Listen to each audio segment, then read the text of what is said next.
How's it going, Godzilla fans, kaiju fans, collectors, and just general people of YouTube? This is Chanzilla 1964 coming back to you with another figure review. Now I know that I said that we're going to be going over the variants, I believe, for the Behemoth Movie Monster Series line, as well as Super Godzilla. Not sure if I dropped that yet, but if I didn't, I am now. Yes, I do have Super Godzilla in hand, and he is on the docket to be reviewed. But I did something spontaneous, because originally these three plus one more figure, or one more Titan, which if you keep up with the Y-MSF, or what used to be the Y-MSF Instagram account, you guys know who it is. I will let you guys know in the end of this video who I was supposed to also review, who's the fourth person in his lineup. But I was supposed to originally get these guys at G-Fest, which yes, I will be going to G-Fest. I'll be flying out to Roseville, Illinois, just Chicago pretty much, next week, and I will be there for G-Fest. So if you do see me around, which I don't think you'd recognize me, you might recognize my voice, say hi. Also, I might put my name on my name tag, I'll see, but yeah. But yes, I was supposed to get these guys at G-Fest, oh my bad, because originally these guys were supposed to be released at G-Fest, like first release kind of thing. But I saw in Rip City Kaiju, which is, by the way, is an amazing eBay site that I guess sells these guys at aftermarket price, but I was able to get these early through that eBay seller, which when I saw it I was like, should I wait? But at the same time I was like, I could enjoy my first G-Fest experience without having to worry about running to the dealer's room to make sure I get these guys, especially this guy. Now I don't have to worry about getting all four, I just have to worry about getting one, which isn't as bad, it isn't as stress inducing, so that's a weight off my shoulders. Plus I get to see these guys in hand early, and I get to get these guys out and reviewed earlier than hopefully most or all YouTubers. So yeah, that's a plus for me. The biggest plus for me really is that I was able to get this guy in hand, because for those of you who don't know, Methuselah is my favorite monsterverse kaiju of the original Titans. I love Behemoth, he's cool. Muto Prime is cool too, I like the name Jinshin Mushi. But at the end of the day, for some reason, Behemoth captured my attention right from the get-go. I mean, not Behemoth, sorry, not you. Methuselah captured my attention right from the get-go. And to be honest, I'm really not sure why. No, I do know why. It's the fact that it came out of the ground, and its name Methuselah is like, you know, the oldest man alive, like the ancient Titan, the first Titan, I guess, is kind of what really got me. We have three amazing Titan figures here from Y-MSF, or what used to be known as Y-MSF. Now they are called Zero Toys LLC. I believe I'm getting that correct. They'll show the name on the screen here. But yes, we have these three from the Monsterverse in front of us. Titanus Jinshin Mushi, aka Muto Prime, Titanus Behemoth, and Titanus Methuselah. I said that really hard. Titanus Methuselah. The fourth Titan who is in this lineup, but we didn't end up seeing on the Rip City Kaiju eBay page, is Titanus Scylla, which I do not believe she was released yet. And that is the last kaiju or Titan that I will be looking for at G-Fest. So yeah, first off, I guess let's do this in chronological order. In terms of appearance in Monsterverse, let's just kind of keep this a little interesting. Let's start off with Titanus Jinshin Mushi. Okay, I'm not going to be calling him Jinshin Mushi all this video. I'm just going to call him Muto Prime, because that's, I believe, the general name everyone knows her by. So, Muto Prime. First off with detail. As typical with Y-MSF figures, detail is amazing on this figure. Granted, there is a nitpick, but I get why they did it, and I'm not really going to dog them on it. But there is just one nitpick. Just one. Because everything else is freaking amazing.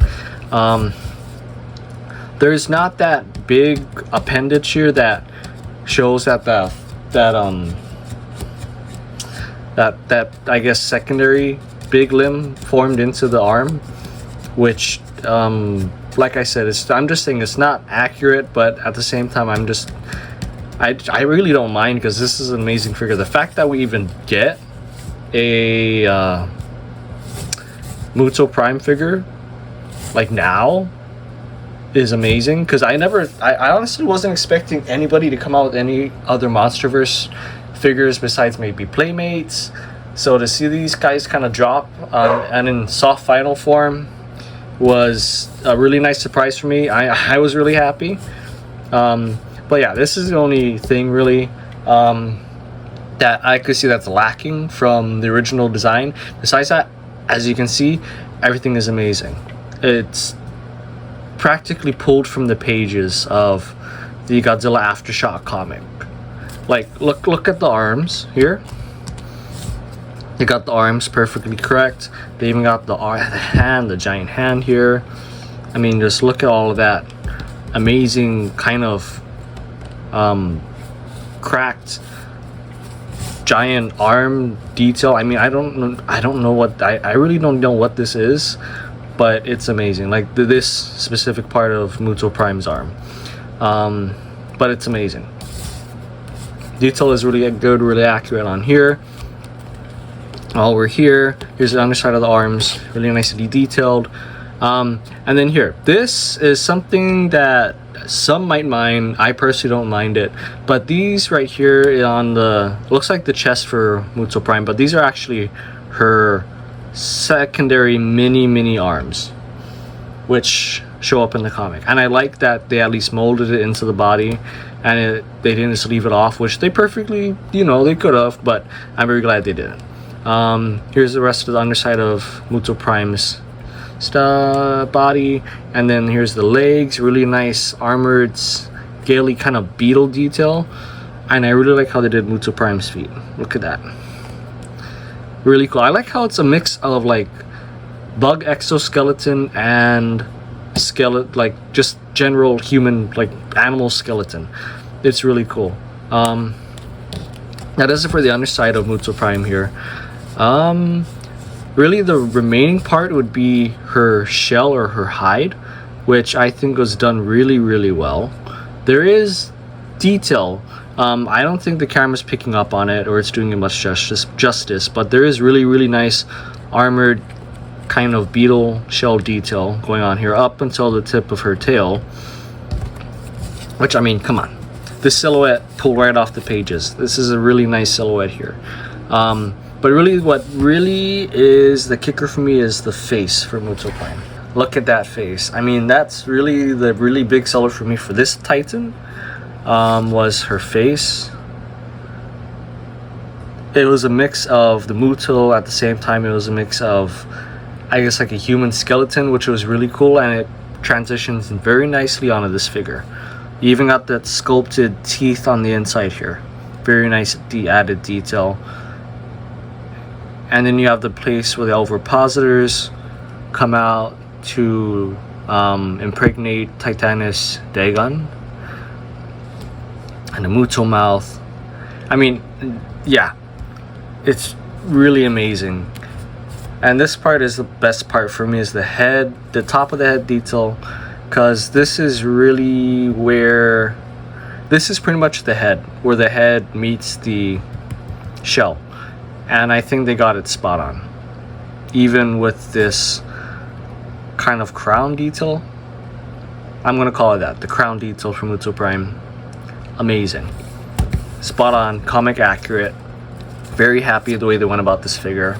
Could it have been a little more comic accurate? Sure.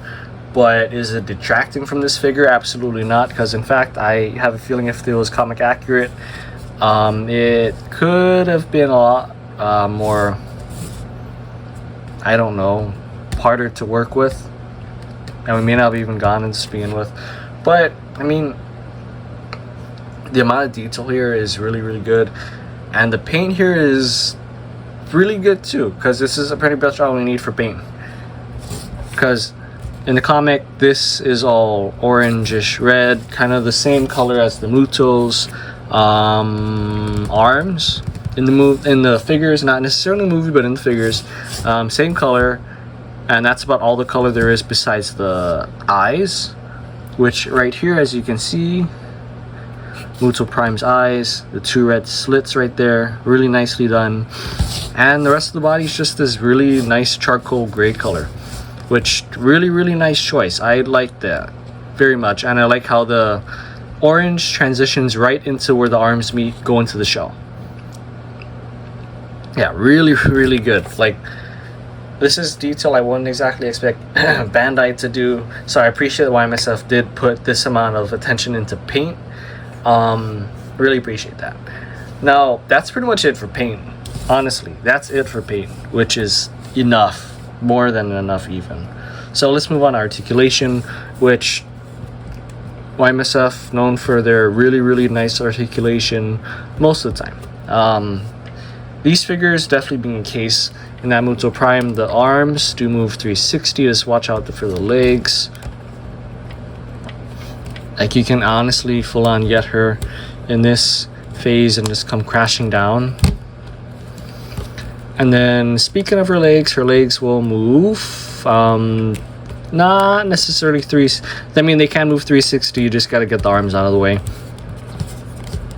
And for when the arms are in use, you do have to kind of hold her up because the arms are a good amount of her weight. But those are the 4 points, and there's one more point of articulation, which you might have saw in the beginning of the video, that being her head. Yes, her neck over here does move. It's cool, I like it. It's interesting that they decided to make this whole part of the shell move, but honestly it adds a little more character. Like, it gives her kind of hair, I guess, in my opinion, because honestly, like I said, this is her head, the rest of this is her beetle shell. So yeah, that's 5 points of articulation. Really nice. The waist does not move. Yeah, figured I'd mention that because sometimes on these kind of kaiju the waist does move. With articulation out of the way, now moving on to size comparison for Muto Prime here. Let's bring in the only other Muto figure. Here is the male Muto from the Bandai Movie Monster series. Honestly, it sizes up nicely. The male Muto, to begin with, is really big, so Muto Prime, I'd say sizes up very nicely. Because if we were to get a Queen Muto, I think she'd be about here, possibly head height for Muto Prime in the future, hopefully. So I think this works fine, honestly.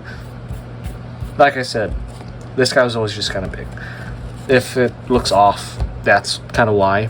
Because even if I bring in my sit-in for Titanus Dagon, that being the Godzilla 2014 Bandai Movie Monster Series figure, he's always, yeah, Muto Prime's, I mean, the male Muto's just big. But if you bring this guy in, I would say that's really accurate. That's pretty comic accurate. You guys correct me if I'm wrong, because if I remember from the comics, this looks pretty good. This looks like straight off the comic panel, and I will show the comic panel like here. I would say size comparison, Muto Prime works. Up to you if you think so. If you wanted it bigger, I'm not, wholly up to you. Alright, moving on to the next figure in the lineup, we have the Y-MSF 2.0 version of Titanus Behemoth. Yes, so we do have another Behemoth figure from Y-MSF. I'm gonna outright say it, and this is not me dogging on the original Behemoth figure, which I honestly hold dearly to my heart, because it was a really cool figure. I really liked the figure for what it is, but this figure, in terms of screen likeness and movie accuracy, knocks it out of the park. Like, this figure was definitely pulled off of comic pages and off of the screen, and now it has actual knuckles instead of just the kind of the flat bottom kind of knuckle thing that the original figure had going on. That and the tusk also have these nice little, these nice fine details, which I'm very happy about. Yeah, we finally got fine detail on the tusk, which is something I was kind of bummed about, and I tried painting on my old one, but it didn't quite pan out. You'll see in a bit. Anyways, continuing with detail for Titanus Behemoth here. For the face is very nicely pulled off of the pages. I like how they have this kind of little tucked ear thing going on with Titanus Behemoth now, and you got all these nice little wrinkles for the, I guess, the elephant skin, at the same time mix of the sloth. Yeah, really nice face wrinkles, really nice face detail. I like how they did the eyes this time around, in that the eyes are very much, I guess, not really mammoth-like or sloth-like. It reminds me of Bigfoot, which is really cool, in that it's kind of like the Bigfoot version for the monsterverse compared to Kong, who is more human-like, which I appreciate. This is really like the little details I really appreciate. Speaking of elephant, before you get too far away, they added a little trunk over here. Like, yeah, that's an elephant trunk right there, and I think that's the mouth too. So yeah, that's the mouth right there. So good work on Y-MSF in adding the trunk and the mouth. I mean, that turned out very nicely. Honestly, that's honestly one of the few big changes besides the body overall, which the body is just all this really nice hair detail. There's a little muscle definition, not a little, but there's quite a bit. It's just not as pronounced as it is on the original Y-MSF release. But yeah, really nice body detail here. Really nice hair detail. I like how it mats and it just kind of flows down Behemoth's body. Yeah. Like I was referencing about the differentiating and body detail for Behemoth here. Let me just kind of get the arms out of the way for Behemoth, and then I will, yeah, here. So for Behemoth, the body, he's a little more chunky than his original form, which was a little more, I guess, gorilla-esque, in that the chest is a little more prominent in terms of musculature, and the stomach isn't as pronounced as it is here, in that it's like the difference between a person who is like a bodybuilder who's trying to build their muscles and a person who's just trying to look toned. The old figure looked toned. This is a proper bodybuilder, Behemoth looking mother. You get the point what I'm trying to say. With that being said, though, the legs are very, very nice as well, ending with this nice little stubby feet, which translate a lot nicer onto this guy. In my opinion, I like how they did the stubby feet and the big arms for this Behemoth. That's spoilers for articulation. Articulation is still a pain on this guy, but we'll get there in a little bit.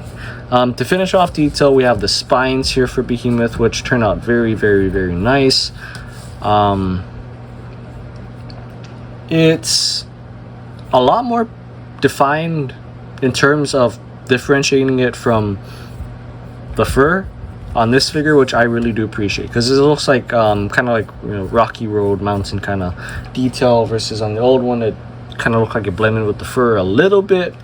But that just about concludes the detail. Yeah, really, really nice detail. And the nice part on this figure is that the tusks are molded in. It is not a separate piece that you had to glue in, unlike the original one. So yeah, really, really appreciate that from Y-MSF, and kind of revamping and updating Behemoth here.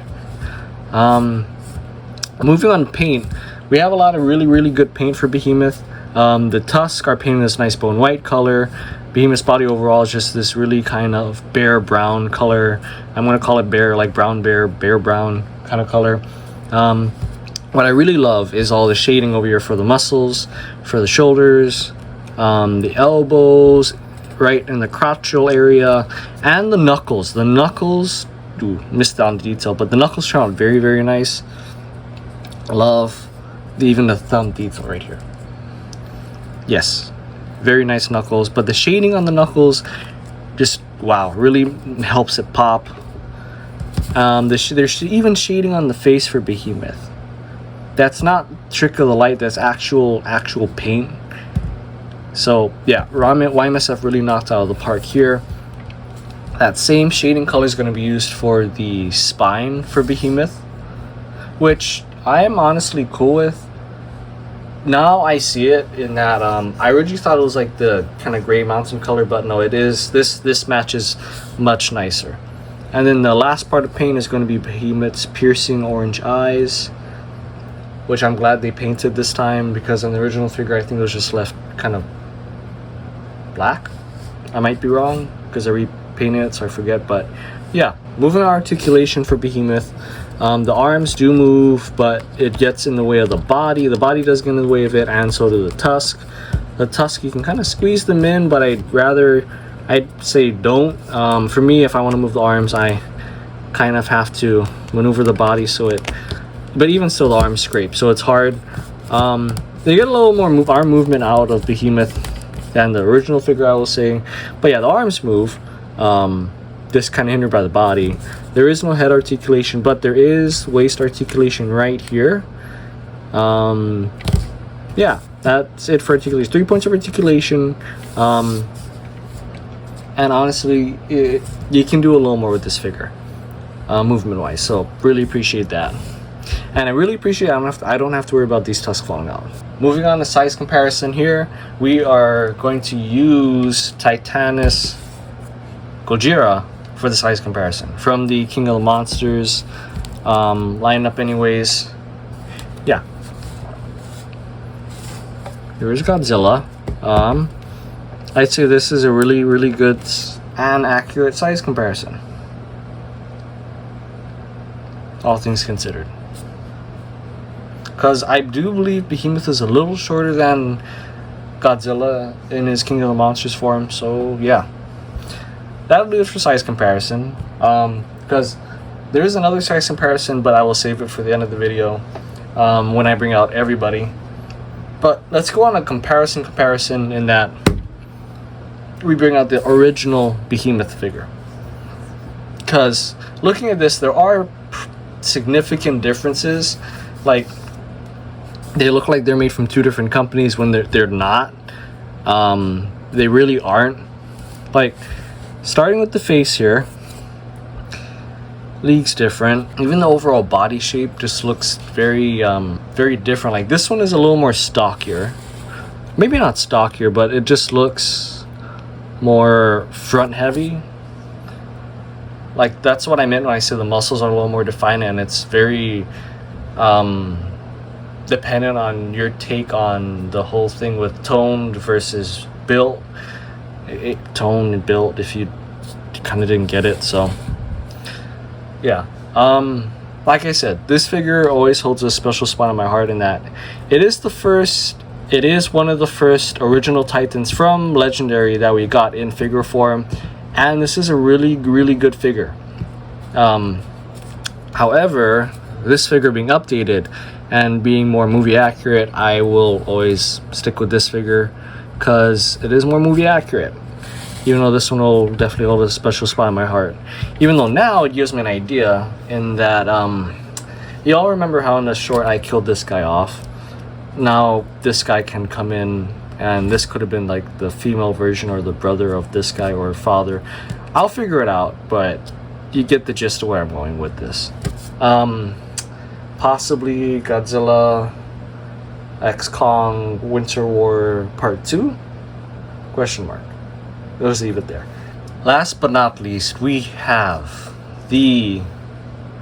I don't know how to introduce this guy. Honestly, I was gonna make a whole big thing about him, but I will let the figure speak for itself, because it is a really amazing figure, and it is a figure I never thought we would ever get, especially with the whole legal, I guess the rights issue with Titanus Methuselah, because it looks like a certain, or it has a similar likeness to a certain original kaiju from a certain, I guess, creator, which I'm calling bullshit right here and now, because I would love to see Methuselah in the monsterverse again, and for that creator to be trying to, I guess, not necessarily make a quick buck, but to kind of stop it, even though they look nothing alike, really irritates my soul, pisses me off. Because Titanus Methuselah is a really great kaiju. I guess the monsterverse or legendary could retcon Methuselah to end up shedding its mountain in the future, like how similar they had a redesign for Tiamat when she was brought into the films. When they bring back Methuselah, maybe they can have it where he sheds his outer mountain, and then we go from there.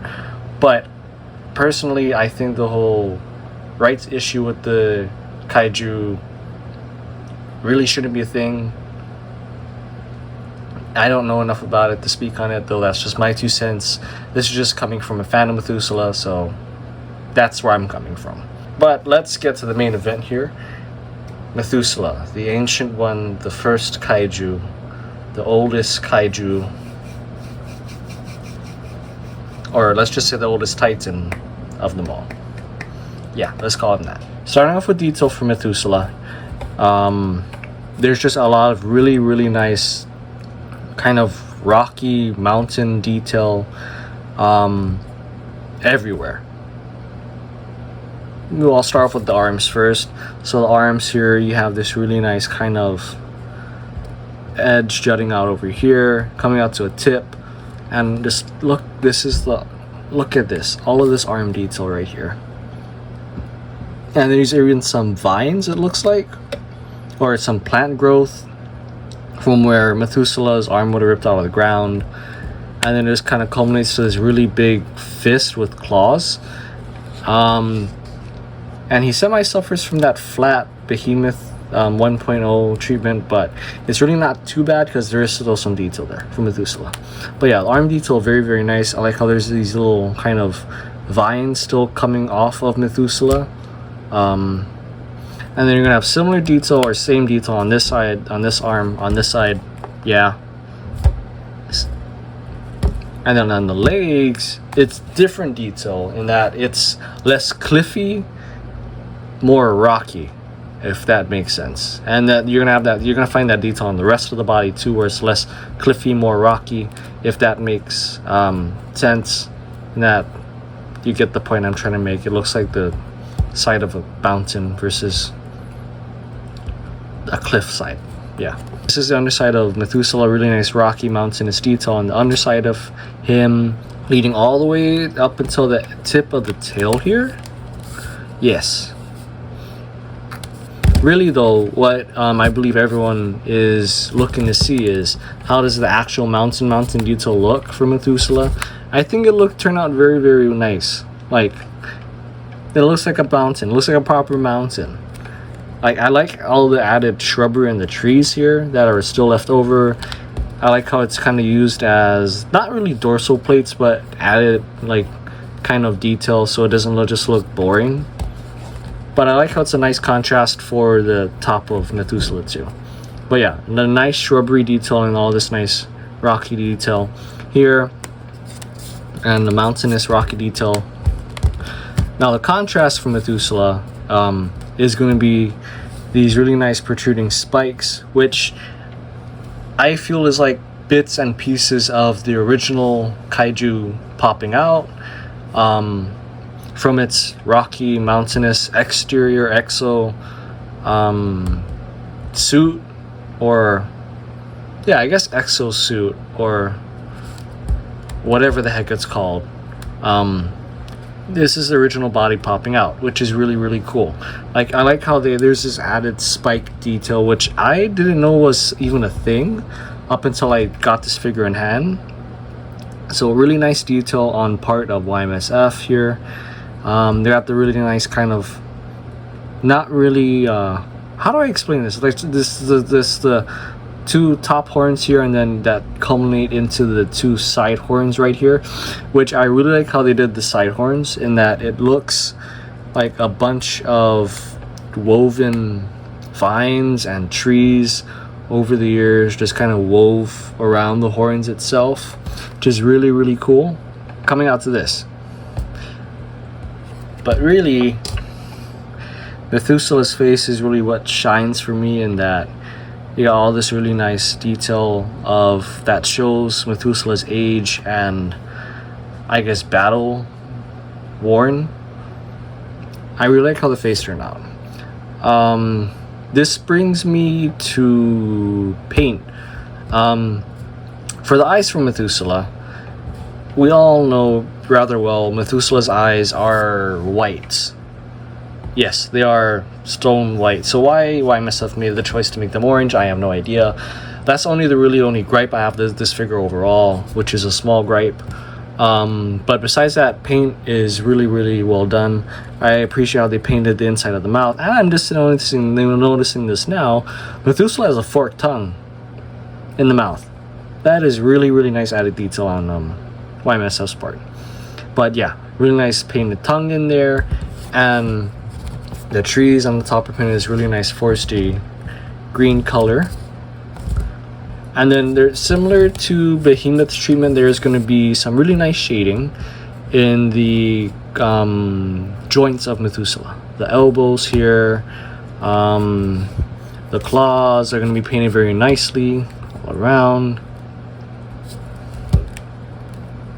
And then the face is going to have some shading. At least the top of the head and the inside of the horns are going to have that similar shading treatment. Yeah, but that does it for paint. Paint very nicely done. Personally, when I originally imagined Methuselah, I thought it was going to be more of a stone gray color than this kind of rocky brown color. But this doesn't bother me at all. I like the rocky brown color choice. In fact, you know what, thinking about it, for the movie, I think it was supposed to be kind of a brownish color, maybe, I don't know. Taking care of paint and detail, let's move on to articulation here. Articulation for Methuselah is going to be my favorite articulation because nothing gets in the way of Methuselah's parts, and it's everything we need out of this guy. The head moves. I'm not going to force it 360, but it can go 360. I'm just not going to force it because of the horns. The arms do go 360 though. The legs here can go back and forth. I'm not going to force it to go 360. Oh, but they can. And then the tail over here can go 360 too. A little bit tough. So right there, we have 6 total points of articulation for Methuselah, and it's honestly all we really any need for this guy. It's in everything that I expected from Methuselah, and then some, because I didn't expect the head to move. So this honestly ended up turning out to be probably one of the best figures for Y-MSF, and my personal favorite for Y-MSF.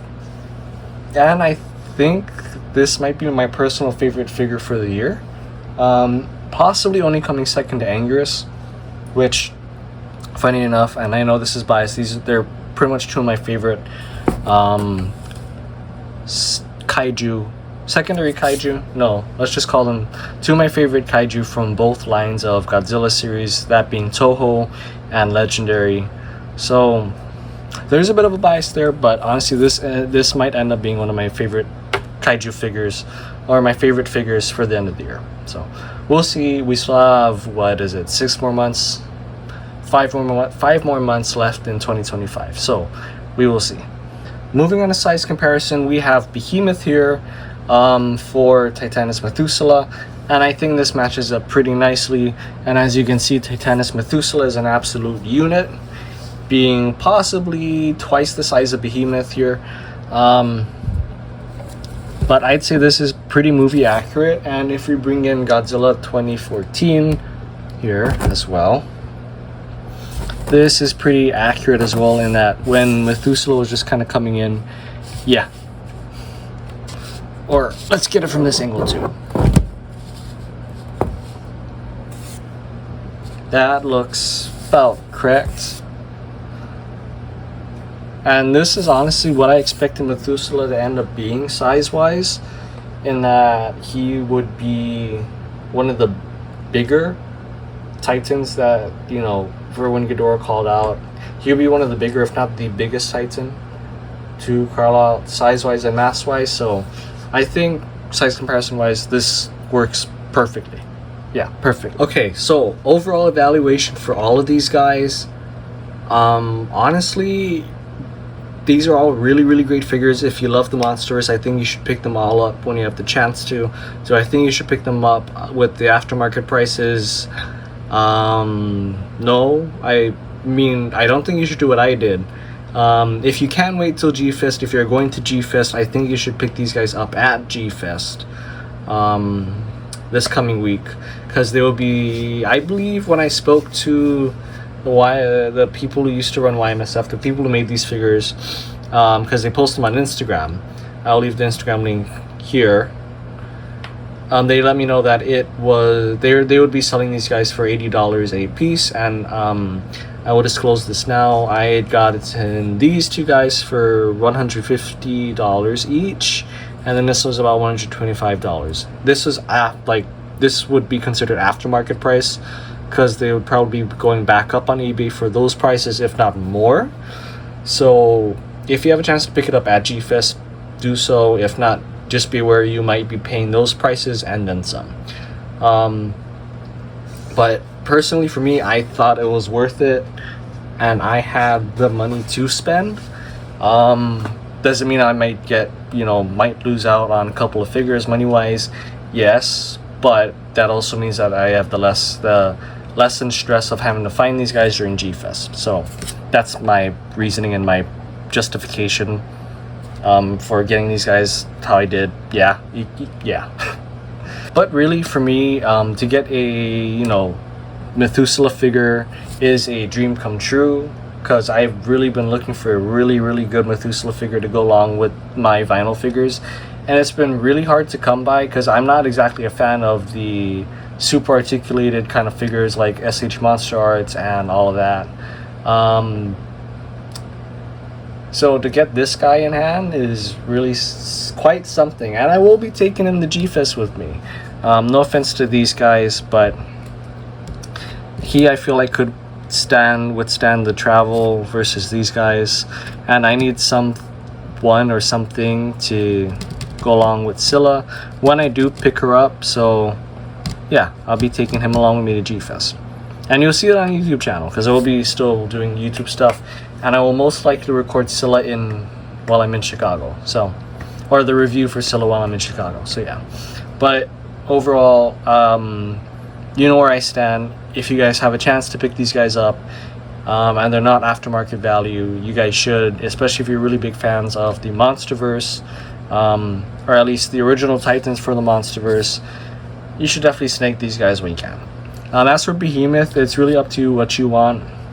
If you like kind of the retro style looking Behemoth, you could go with the 1.0 version over the movie accurate, comic accurate version, which I personally favor right now. So yeah.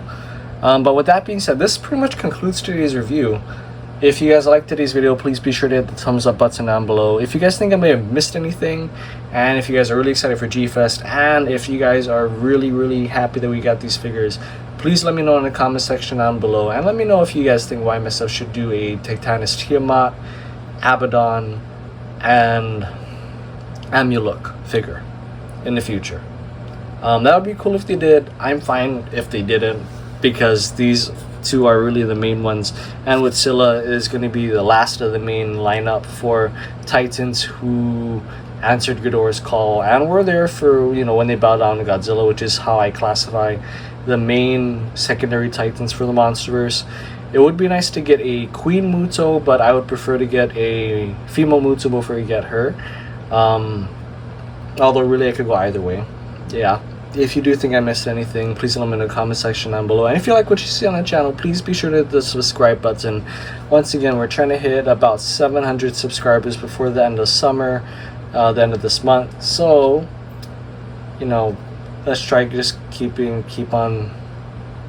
For me, I'm just going to keep trying at it. There will be some points where I'll take breaks because I do get busy, life does get busy.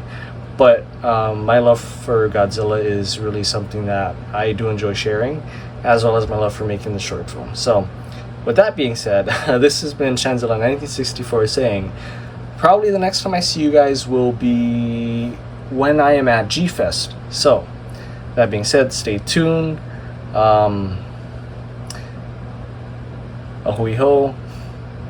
Hopefully, I hope to see you guys soon. And if you do see me at G-Fest and you recognize my voice, don't be afraid to say hi, point it out. But yeah, that being said, till next time, guys. Peace, peace.